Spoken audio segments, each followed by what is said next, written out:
கிருஷ்ணகிரி அருகே உள்ள சூளாமலை கிராமத்தில் சுமார் 650 ஆண்டுகள் பழமை வாய்ந்த ஸ்ரீதேவி பூதேவி சமேத ஸ்ரீ நரசிம்ம பெருமாள் திருக்கோவிலை சிறிய வடிவத்தில் வைத்து கிராம மக்கள் வழிபட்டு வந்தனர்.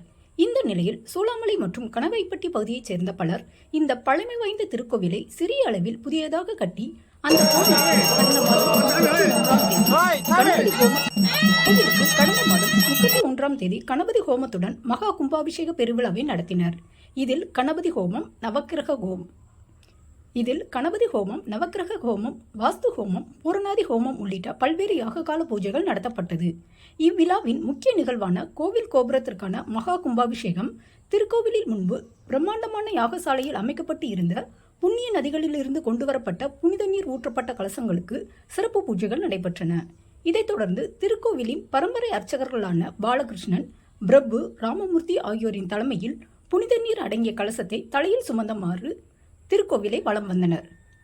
பின்னர் வேத மந்திரங்கள் முழங்க கலசங்களில் உள்ள புனித நீரை கோபுரத்தின் கலசத்தின் மீது ஊற்றி மகா கும்பாபிஷேகம்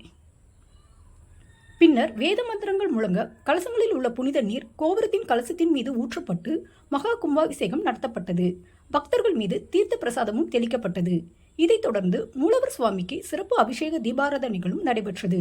இந்த கும்பாபிஷேக விழாவில் கிருஷ்ணகிரி மாவட்டம் மட்டுமின்றி பெங்களூர் போன்ற பெருநகரங்களிலும் இருந்து ஏராளமான பக்தர்கள் கலந்து கொண்டு அம்மனை தரிசனம் செய்து வழிபட்டனர்.